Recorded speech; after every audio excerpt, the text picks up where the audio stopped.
Құрбандық шалу дұғасы.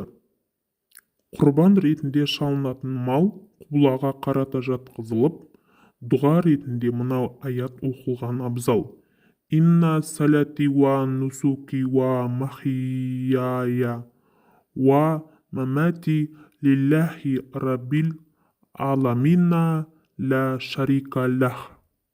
Мағынасы: менің намазым да басқа ғибадаттарым, өмірім де өлімім де бүкіл әлемдердің Раббысы бір Аллаға арналады, оның еш серігі жоқ. Одан кейін: Аллаху акбар, Аллаху акбар, ла илаха иллаллаху, валлаху акбар, Аллаху акбар, ва лиллахил хамд деп такбір айтып, бисмиллахи Аллаху акбар деп бауыздалады. Тек қана құрбанның иесінің ғана бисмиллахи Аллаху акбар деуі жеткілікті емес. Құрбанды бауыздаған адам да бисмиллахи Аллаху акбар деуі керек.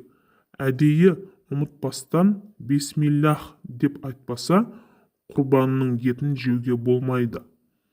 Өйткені Алланың аты айтылып, бауыздалмаған малдың етін жеу харам.